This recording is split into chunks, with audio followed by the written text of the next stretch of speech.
ঘুমের মধ্যে আপনি আটকে উঠছেন, বাথরুমে গিয়েছেন, যাওয়ার পরে কোনো কিছুর অস্তিত্ব আপনি টের পাচ্ছেন, বদনা নড়ছে, বালতি নড়ছে, অথবা পানি একা একা ট্যাপ থেকে পড়ছে, অথবা মনে হচ্ছে যে আপনার আশপাশে কেউ আছে ঘুমন্ত অবস্থায়।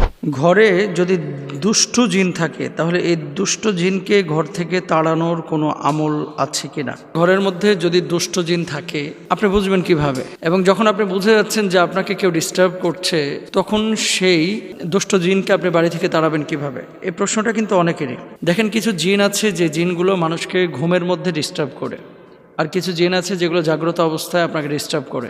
ঘুমের মধ্যে আপনি আটকে উঠছেন, বাথরুমে গিয়েছেন, যাওয়ার পরে কোনো কিছুর অস্তিত্ব আপনি টের পাচ্ছেন, বদনা নড়ছে, বালতি নড়ছে, অথবা পানি একা একা ট্যাপ থেকে পড়ছে, অথবা মনে হচ্ছে যে আপনার আশপাশে কেউ আছে ঘুমন্ত অবস্থায়, বারবার আপনাকে ডিস্টার্ব করছে। এরকম যদি হয়ে থাকে তাহলে সেক্ষেত্রে আপনি যেটা করবেন, নামাজটা নিয়মিত রাখবেন, মানে পড়বেন ইনশাল্লাহ। অলওয়েজ আপনি পবিত্র অবস্থায় থাকার চেষ্টা করবেন, অলওয়েজ পবিত্র অবস্থায়।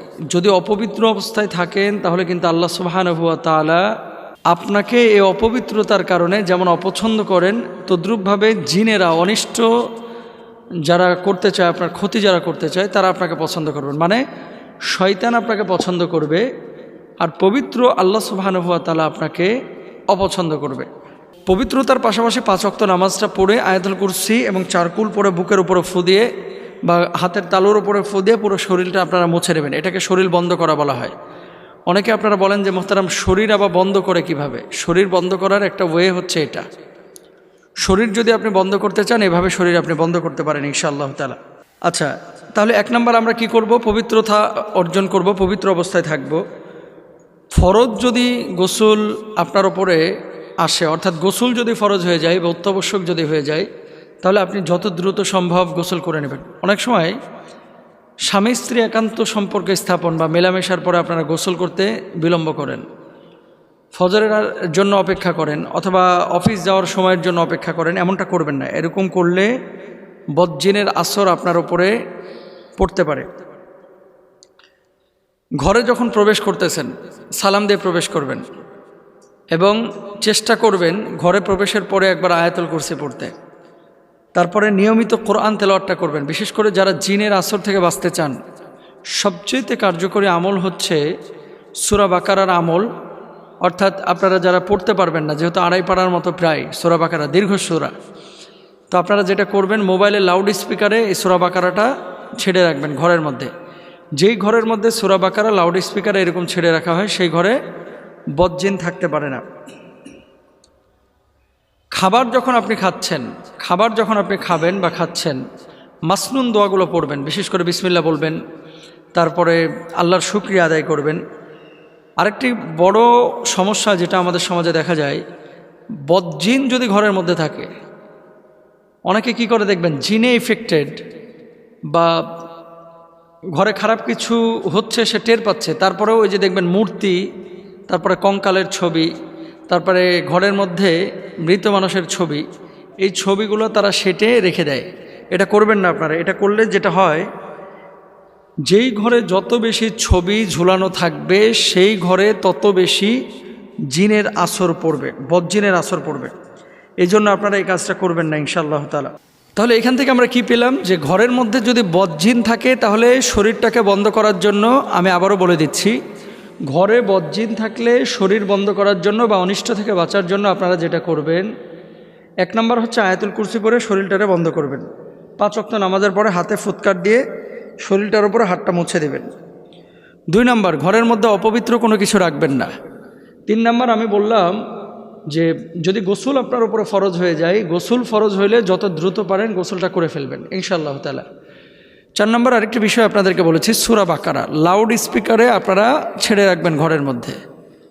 মনে রাখবেন, সূরা বাকারা, আয়াতুল কুরসি, চারকুল, এগুলোর পাওয়ার এত বেশি যে বদজিন এগুলোকে ভয় পায় এবং অনিষ্ট থেকে আপনাকে হেফাজত করবে ইনশাআল্লাহ তাআলা। তাহলে ঘরে কোনো প্রাণীর কঙ্কাল আমরা রাখবো না, ছবি আমরা রাখবো না। নির্জন ময়লার স্তূপ এগুলো আমরা ঘরের আশপাশে রাখবো না আর কি। নির্জনতা বলতে ছোট ছোট জলাশয় তৈরি হয়েছে, এর মধ্যে ছোট ছোট ঘাস আপনার জেগে উঠেছে, এগুলো কি করবেন, পরিষ্কার করে রাখবেন। এই ধরনের জলাশয়গুলো অপবিত্র জিনের উল্লেখযোগ্য আবাস। গরু জবাই করার পরে অনেকে কী করে, ওই যে দাঁতের যে হাড়গুলো দেখবেন গ্রামগঞ্জে কাঁঠাল তলায় এভাবে ঝুলায় রাখে, অথবা আম গাছের সাথে এভাবে গরুর এই দুই পাশের হাড়টারে ঝুলায় রাখে। কেন? বিভিন্ন ধরনের তাদের চিন্তা চেতনা আছে যে অশুভ লক্ষণ থেকে ঘরটা নিরাপদ থাকবে। মিথ্যে কথা। আল্লাহ রসুল সাল্লাল্লাহু আলাইহি ওয়াসাল্লাম বরঞ্চ বলেছেন জিনদের আদর্শ খাবার হচ্ছে হাড্ডি। তা আপনি যদি এখন হাড্ডি কোনো জায়গায়, মানে আপনি একটা পশুর খাবার রেখেছেন ওই পশু থেকে বাঁচার জন্য, তো সেই পশু তো সেখানে আসবেই, প্রাণী তো সেখানে আসবেই। এই জন্য গরুর হাড়, মহিষের হাড় এভাবে ঝুলা রাখবেন না গাছের সাথে, এগুলো জরুরি না। তারপর আরেকটি বিষয় আপনাদেরকে বলি, ভর দুপুর বা সন্ধ্যায় বাচ্চাদের ঘরের বাইরে কেউ নেওয়ার চেষ্টা করবেন না। এ সময়গুলোতে জিনদের আনাগোনা বেশি থাকে। সন্ধ্যা ঘনিয়ে এলে বিসমিল্লাহ বলে দরজা লাগাই দিবেন, ঘরের মধ্যে আয়াতুল কুরসি পড়ে ঘরের দরজাগুলোতে চেষ্টা করবেন ফুৎকার দিতে। রাসূল আকরাম সাল্লাল্লাহু আলাইহি ওয়াসাল্লাম তাকে জাদুগ্রস্ত করা হয়েছিল। আল্লাহ রসুল নিজেও এফেক্টেড হয়েছিলেন, আক্রান্ত হয়েছিলেন। 6টা মাস আল্লাহ রসুল সাল্লাল্লাহু আলাইহি ওয়াসাল্লাম কষ্ট করেছেন। পরবর্তীতে ওহী মারফত আল্লাহ সুবহানাহু ওয়া তাআলা জানিয়েছিলেন যে আপনাকে জাদু করা হয়েছে, এই জন্য আপনি অসুস্থ হয়ে যাচ্ছেন। এবং সূরা ফালাক নাস 11টা আয়াত নাজিল করে আল্লাহ সুবহানাহু ওয়া তাআলা আল্লাহ রসুল সাল্লাল্লাহু আলাইহি ওয়াসাল্লামকে সুস্থতা দিয়েছিলেন। তাহলে সূরা ফালাক নাস কী করবেন? নিয়মিত পড়বেন। পারলে এমন জায়গায় অঙ্কন করে রাখবেন বা দেয়ালে ঝুলিয়ে রাখবেন যেখানে নিয়মিত পড়া যায়। কিন্তু আমরা এগুলো করি না। আমরা করি কি, আমরা ওই ছোটোবেলার ন্যাংটা ছবি বাচ্চাদের ফিডার ধরে রয়েছে, এটার ওয়ালমেটে ঝুলায় রাখি। এরকম কিন্তু হয়। জামাই বউ বিয়ে শাদী যখন হয়েছিল 1986 সালে, ওই 86 সালে সাদা কালো ছবি সুন্দর করে ঘরের একবারে সেন্ট্রাল পয়েন্টে ঝুলায় রাখি। লাভটা কি?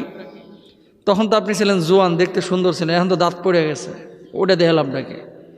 এরকম কিন্তু ঘটনা ঘটে। এই ধরনের ছবি টবি যারা বেশি আপনারা ঝুলে রাখেন, বজ্রের আসর তত বেশি ঢুকবে ইনশাল্লাহ। আল্লাহ মাফ করুক, এই ধরনের আমল যাতে করে আমরা না করি, আল্লাহ রহম করুক।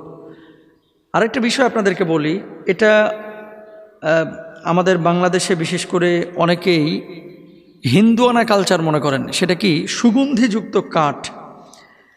এবং গবেষকরা একটা বিষয় গবেষণা করে যেটা বের করেছেন, যে সমস্ত জিনিস দেখে জিন ভয় পায়, যেমন আগুন, জিন ভয় পায় কেন? জিনকে আগুন দিয়ে তৈরি করা হয়েছে। জিনেরা আলো সহ্য করতে পারে না, আগুন সহ্য করতে পারে না। মানুষকে মাটি দিয়ে বানানো হয়েছে, কিন্তু মাটি দিয়ে আঘাত করলে মানুষ ব্যথা পায় না? পায়। অথচ মানুষকে বানানো হয়েছে মাটি থেকে, মাটির উপাদান থেকে। তো জিনদেরকে আগুন দিয়ে বানানো হয়েছে, কিন্তু আগুন দিয়ে আঘাত করলে তারা ব্যথা পায়। তো একটা কাঠ আছে, যে কাঠের ঘ্রাণ এই জিনেরা সহ্য করতে পারে না, বিশেষ কস্তুরী, যার ঘ্রাণ জিনেরা সহ্য করতে পারে না। হাদিসের ভাষায় একে বলা হয় উদুল হিন্দ। আর ভারতীয় এই অঞ্চলে সুগন্ধিযুক্ত এই বৃক্ষটা আমরা বিশেষ করে হিন্দুস্তান মানে ভারতের বিভিন্ন অঞ্চলে দেখি। এটা কষ্টাসে তৈরি নাকের ড্রপ, যা ভারতীয় চন্দন কাঠ দিয়ে তৈরি করা হয়। এর ব্যবহার পদ্ধতি হলো রোগী এবং এই কস্তুরী দ্বারা তৈরিকৃত ড্রপ এমনভাবে নাকে ব্যবহার করবে যেন তীব্র ঝাঁঝালো গন্ধ সরাসরি মস্তিষ্কে চলে যায়, যেখানে জিন অবস্থান করে। এতে করে জিন দিশেহারা হয়ে পালিয়ে যায়। উম্মে কায়েস বিনতে মেহসান রাদিয়াল্লাহু তাআলা আনহা থেকে বর্ণিত, তিনি বলেন, আমি নবীজি সাল্লাল্লাহু আলাইহি ওয়াসাল্লামকে বলতে শুনেছি, তোমরা ভারতীয় এই চন্দন কাঠ ব্যবহার করবে, কেননা তাতে 7টি আরোগ্য রয়েছে। শ্বাসনালীর ব্যথার জন্য এর ধোঁয়া নাক দিয়ে টেনে নেওয়া যায়। পাঁজরের ব্যথা বা পক্ষাঘাতের রোগ দূর করার জন্য তা ব্যবহার করা যায়। অর্থাৎ এই যে ধোঁয়াটা নাকের মধ্যে ঢুকে, অনেক সময় দেখবেন জিনে আক্রান্ত রোগীর যদি ওই যে মরিচ পুরা নাকে ধরা হয়, তাহলে কিন্তু ছটপট ছটপট করতে থাকে। তারপর সরিষার তেল যেখানে ঝাঁজ আছে, এটাকে গরম করে যদি নাকে ধরা হয়, ছটপট করতে থাকে। তো এই সুগন্ধিযুক্ত এই উদুল হিন্দ যদি আপনারা পান, এটাকে ধোঁয়া তৈরি করে নাকের মধ্যে বা মুখের মধ্যে দেওয়ার চেষ্টা করবেন, তাহলে কি হয়, এই বজ্জিনের আসর কেটে যাবে ইনশাআল্লাহ তাআলা। তারপর আপনাদেরকে বলি, এই আলোচনা শোনার পরে অনেকে কি করবে, হুজুরের কাছে ধুমায় ফোন দেওয়া শুরু করে, হাজার হাজার মানুষ নক করে। আমি আপনাদেরকে বলি, ব্যক্তিগতভাবে আমি কোনো চিকিৎসা করি না, তবে আমল আপনাদেরকে যেগুলো ইউটিউব ফেসবুক আমরা দিই, আমলগুলো করেন। চিকিৎসার জন্য বিভিন্ন রুকিয়া সেন্টার আছে, বিভিন্ন কবিরাজ আছে, দক্ষ আলেমরা আছে, তাদের কাছে যাবেন। যাওয়ার পরে যার কাছে আপনার কাছে মানে আস্থা তৈরি হবে, যার ব্যাপারে, তার কাছে চিকিৎসা নেবেন। আমার এই বিষয়ে আপনারা খুব বেশি পীড়াপিড়ি করবেন না। আল্লাহ তাআলা তৌফিক দান করুন।